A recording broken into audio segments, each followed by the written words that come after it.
So apparently the Department of Justice just woke up one morning and decided to play Grand Theft Bitcoin. They have seized 127,271 Bitcoin. That's right, roughly $15 billion in orange coin energy. It's officially the largest crypto forfeiture in US history, which is pretty hilarious when you remember that the government's investment strategy is basically buy high and sell at auction. The man at the center of this entire soap opera is a guy named Chen Z, or Xi. Regardless of how you pronounce that last name, it does sound like Gen Z. This guy is a Cambodian billionaire who went from hotel magnate to digital warlord faster than Dogecoin goes down after an Elon Musk tweet. He ran something that was called the Prince Group, which basically sounds like a real estate fund, but was actually a global fraud empire that is built on romance scams, fake investments, and forced labor compounds. Think Tinder meets North Korea. The DOJ says his operations were a pig butchering ring, meaning that they didn't just scam people, they fattened them up first. They'd build fake emotional relationships, feed you screenshots of fake profits, then slaughter your wallets like it was the last cow on earth. So now the US government is holding more Bitcoin than most public companies, ironically acquired through better execution than most of Wall Street. The funniest part, the blockchain told on them every transaction, every address. No offshore shell company can hide from math. Ladies and gentlemen, this is how the DOJ accidentally became one of the biggest Bitcoin whales on the planet. Let's talk about the business model, because this wasn't some kid in a hooded sweatshirt. This was corporate level fraud with a CRM pipeline and a mission statement. They called it pig butchering. The idea is you find lonely people online, then you tell them that you love them, and then you convince them to invest. Tinder meets Goldman Sachs, except this time both sides end up crying. Victims thought that they were trading crypto. In reality, they were wiring money into a digital slaughterhouse that is run by trafficked workers locked inside compounds in Cambodia. Picture a WeWork office with armed guards and 0 bathroom breaks. That's basically what this was. These guys literally had scripts. They had their chat templates, their performance reviews, their conversion metrics, human misery packaged like a software as a service product. And when the money came rolling in, they didn't use mixers, they had departments, money houses, water houses to launder and then recycle the flow of cash. They even logged it in spreadsheets labeled BTC washing. Corporate crime so organized it deserved an IPO. At the height of it, Chen's operation bragged it was making about $30 million a day, more than Coinbase during the bull run, and without the hassle of any compliance department. So when you hear politicians say crypto enables crime, just remember this was a fiat-era business model.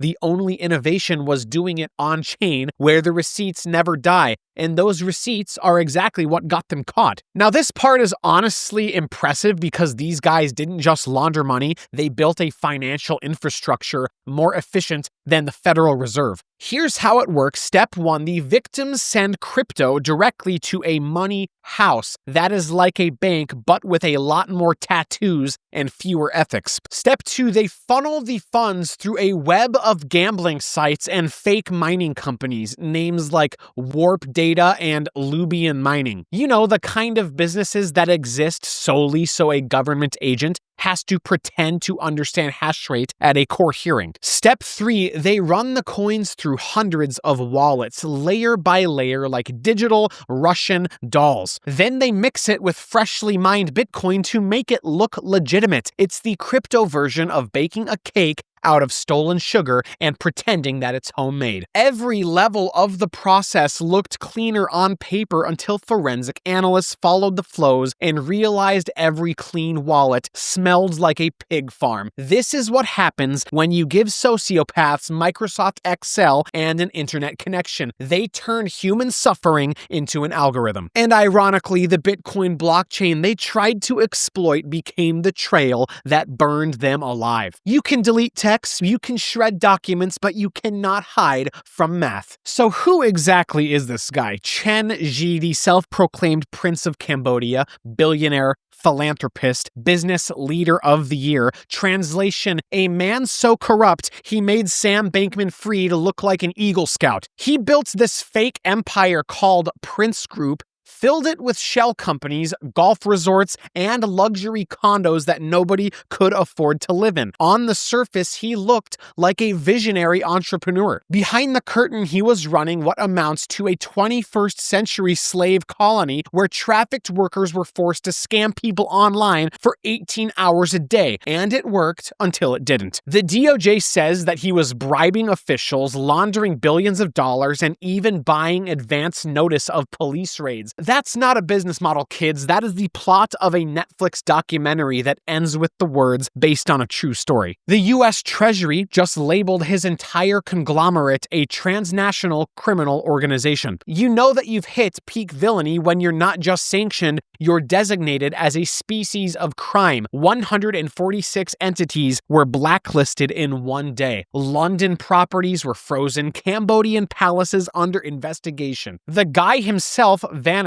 He's probably hiding out in some penthouse praying the Wi-Fi never goes out. The fiat world made him rich, the blockchain world made him visible, and that is why he ran. Now this is where the story gets wild because for once the government actually did something competent. The DOJ, the Treasury, FinCEN, and even the UK Foreign Office all teamed up like the Avengers, except instead of fighting aliens, they were fighting a guy who mined Bitcoin in a sweatshop. Step 1, the DOJ seized the wallets, actual unhosted Bitcoin wallets. They didn't need permission from Binance, and because we're in this new administration, they didn't even need Gary Gensler's weird approval smile. They just traced the blockchain, got the keys, and boom, 15 billion in orange collateral now sitting in US custody. This is what the US Strategic Bitcoin Reserve was made for, and at this rate, Mr. Trump might catch Michael Saylor. The Treasury showed up with a flamethrower and said, "We're sanctioning the entire Prince Group. That's 146 entities gone. If you were a shell company with Prince in the name, congratulations, you just got digitally vaporized." FinCEN joined the group, labeling one of the payment intermediaries a primary money laundering concern, which is bureaucrat speak for "you're so dirty we would rather trade with a cartel." And even the UK froze Chen's London properties because nothing screams legit businessman like hiding blood money in Kensington. In a single coordinated strike, all of these law enforcement entities just prove something extraordinary. The blockchain doesn't make crime invisible, it makes it permanent. This is not a story of crypto chaos, this is a story of crypto justice. So here's the deal, kids. Everybody always says that Bitcoin is for criminals, but the only reason this $15 billion empire fell apart is because Bitcoin told the truth. Every transaction, every hop, every wallet, the receipts are eternal, embedded in the digital granite of the blockchain. This isn't some forensic breakthrough like they show on CSI. It was a public ledger doing what it was designed to do. The real irony is that the criminal mastermind behind this tried to weaponize Bitcoin against the world, and Bitcoin quietly documented his every move block by block until the US government showed up holding the receipts that said, "You dropped this." Meanwhile, the fiat system that enables endless war, debt slavery, and global corruption, well, that's the one that we can't audit. Trillions vanish into shell banks and black budgets, but God forbid someone uses Bitcoin to buy their lunch. This entire case proves one thing: the blockchain is the mirror of the moral order. It exposes lies, it timestamps truth, and it punishes hubris without firing a single shot. So yes, Bitcoin just helped destroy a global crime syndicate, not by hiding their sins, but by remembering them forever. My name is Adam Livingston. I am the Bitcoin Wizard. If you like this video, please hit like and subscribe to Swan. We bring the daily Bitcoin insights better than anybody. Have a terrific day. Don't party too hard. Class dismissed.